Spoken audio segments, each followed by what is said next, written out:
Hello, it's Martin back with the VW ID.3, which I've been running for over 6 months now. However, I do owe you an explanation because my first impression of the car was that it came up with an airbag fault right away. So I've been keeping detailed records of all the problems I experienced over the past half a year, how they got sorted by VW, alongside some interesting numbers which you should consider if you are in the market for one. It's on an Irish plate, so the age is not quite obvious, but when I picked it up from the auction, it was just under 2 years old and has done very little mileage. However, if I jump in now, you will see that even after starting the vehicle, there are no faults or error messages at all. So we put our heads together wisely, started investigating, and we think we have a pretty good understanding of what actually happened. You have to keep in mind, when we got it, the auction also provided a technical report which was clear of any faults. This assessment is obviously done prior to the car actually going live at the auction. As with most electrical or software problems, the go-to step one is to get an OBD dongle, plug that in and see what the fault codes are. And I don't remember the exact wording now, but basically it had to do with implausible signals from the driver's seatbelt buckle. You may be thinking, hold on a second, I thought it was an airbag fault, not a seatbelt fault. But there are a couple of things you have to keep in mind. Firstly, even though there is a depiction of an airbag on the symbol on the dash, it stands for SRS, the Safety Restraint System, which encompasses all the other safety systems, such as the seat belts, the pre-tensioner, airbags, and so on. And secondly, while the fault was logged as currently inactive, with SRS being such a high priority safety system, the user indicators do not clear themselves even after a vehicle restart, whereas some other systems, yes, they will store the fault in the background for the technicians if the system becomes problematic later on, so it's easier to piece together what happened, but the user indicator would disappear, whereas with SRS, that stays persistently on. So that leads us to the obvious solution that it was booked into VW, who did a fault code clear, and since then there haven't been any issues in the 6 months of ownership. So it is fair to say it was a glitch. But how did it happen in the first place? For that you have to understand a little bit about how the ID.3 operates, because yes, you would think it's a car, but there's a little bit more to the startup procedure. So there's a start-stop button, but given this is designed as a ground-up electric car, you don't really need to use it. So you can see that the car is currently in the kind of off standby mode with only the 12-volt system being active. But the moment I jump into the driver's seat and put my foot on the brake pedal, the instruments light up and the car is now ready to go into drive. I never had to turn the vehicle fully manually on. Likewise, you can just press the park button and the moment you open the door, it goes to sleep. However, this presents a few challenges for auctions specifically because the cars there get maneuvered all the time into quite tight spaces. So if I put my foot on the brake, put the vehicle into drive again, and I do not have my seat belt on, which you can see indicated right on there. If I try to open the door to, for example, check whether I'm correctly positioned in a tight parking space, as a safety feature, the ID.3 automatically went into park and shuts itself off. This has become an increasingly common safety feature in modern cars to prevent them from accidentally rolling away from their drivers. So what a lot of the auction drivers do is that they buckle the seat belt behind themselves, and that way the car stays permanently on. But as I said, with the logic of the ID.3, it must have confused the system because you're essentially telling the car that yes, the weight has been lifted off of the seat sensor, so someone is trying to get out, the door is open, and they're possibly trying to lock the vehicle from the outside, but the driver is still buckled in the seat. That just doesn't make sense. So the computer must have thought this is happening repeatedly, it's impossible, there must be a mechanical fault in the latch. I will throw an error for this to be checked out. Luckily, as I mentioned, this turned out to be a pretty simple one, done under warranty, and it hasn't ever come back. But while the car was in with VW, I also asked them to check out another problem, which was a squeaking roof. This is the family trim level of the ID.3, so it has this lovely, expansive, single-piece glass roof, which goes all the way back over the rear passengers' heads. And I'm fairly certain that in order to make sure that the glass doesn't break as the body shrinks and expands in different temperatures, there has to be a little bit of tolerance all the way across. However, both of these rear corners would squeak if you pressed on them.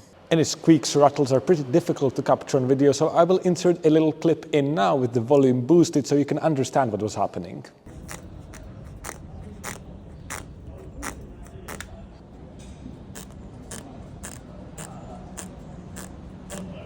You're probably wondering, Martin, how did you even notice this? Well, you have to keep in mind, yes, I don't go around pressing on the glass of the sunroof, but as the car would go over road imperfections, especially where the body would be subject to a lot of torsional twisting, so for example going over a speed bump at an angle, one wheel at a time, obviously as the body twists relative to the very strong solid piece of glass, the corners would squeak even on the inside. Fewer than 3 seconds into me explaining the issue to the service advisor, I was told it's a very common thing on all ID.3s, 4s and 5s equipped with the glass roof, and that VW has a solution for it. An official solution which involves spraying some lubricant alongside all of the seams, especially in the back area. Now, I was explicitly told it's not just in a WD-40, and in fact, because the lubricant is quite expensive, it had to be ordered in, so the car had to stay with VW overnight. The good news is that it seems to have worked. I've been with the car throughout the summer, in the heat, now in the winter, in the cold. It has been pressure washed multiple times, but the squeaking has never come back. And this was, of course, also done under the warranty. And the last warranty issue had to do with the headlights. Now, because I got the car in the summer, when we get quite long days in the UK, I only noticed this a few months later, so the car had to be rebooked in. But basically, one of the headlights was shining much higher than the other one. I've done a dedicated video on the IQ lights being pretty high-tech, featuring excellent matrix technology, and of course self-leveling. So you may be thinking, how is this possible that they are out of alignment, especially if it's only on one side and there are no error messages?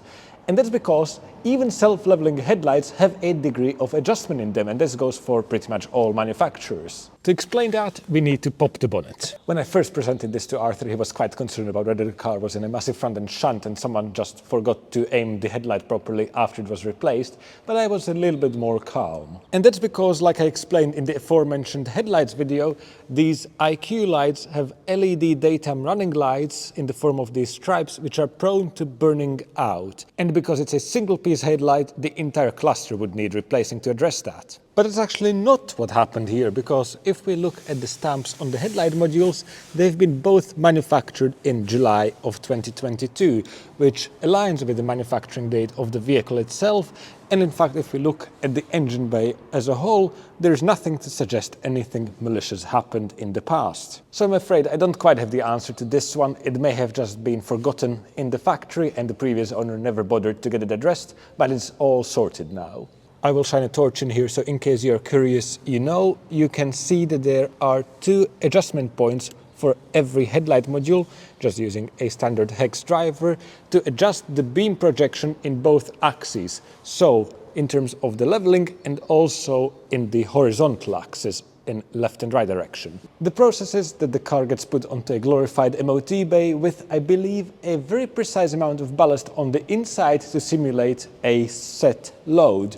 And then the headlights are adjusted using those adjustment points I've shown you in combination with data from the testing equipment itself. While I have the bonnet open, let me mention that the car was due its 2nd year service. This is quite reasonable because just like with the BMW i3, the service interval on the ID.3 is once every 2 years, regardless of mileage. What wasn't quite so reasonable was the price, because I got back in touch with VW lookers at Battersea who have been doing all the warranty work quite well, and I got a quote. And keep in mind, this is for an EV service on an ID.3, which entails a cabin air filter change and the brake fluid flush. And the figure I got was almost £500. When I read that, I almost fell off the chair. No wonder they have fantastic availability, because that's absolutely overpriced, even when you take into account the London location. I am particularly enraged because look how simple it is to replace the cabin air filter. It's located right here, no tools needed, you just pop these 2 clips and there it lives. And the brake fluid, well, there's a reservoir inlet just in there for that. Needless to say, we didn't go ahead with the booking. Emma from the Wisely team jumped on the phone and did a few phone calls to find alternatives, and out of London the prices were still a little bit steep, but in line with other main dealers at about £350. However, let me close the bonnet. because with these ID cars, in addition to the hardware, we definitely need to discuss the software. And credit where credit is due, because as bumpy as the rollout was back in the early days, I've done a dedicated video on the ID software, so make sure to check that out in the top right hand corner.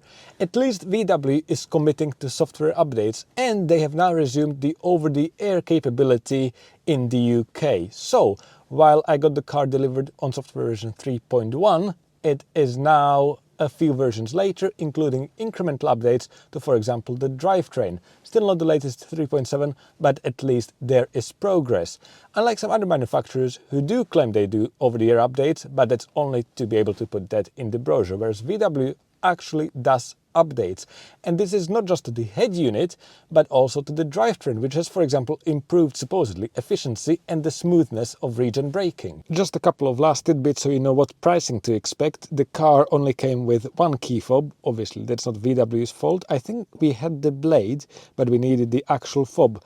And that is very expensive. These traditional manufacturers charge an arm and a leg for key fobs, about £240, including VAT, and then it also needs coding to the vehicle, which was about an additional £80. The car has also only come with 3 floor mats, so all the floor mats are present, but the most important one, which is the driver's one, unfortunately VW does not sell a single floor mat or just a front set, but the entire set of 4 was still quite reasonably priced at about £67. And I think that's a good point to end it on. Hopefully you can appreciate that these little issues really were just niggles, most likely neglected by the previous owner or just down to bad luck. However, if you are in the market for a used ID.3, make sure to subscribe to the channel, because I will have 2 dedicated episodes forming a used ID.3 buyer's guide.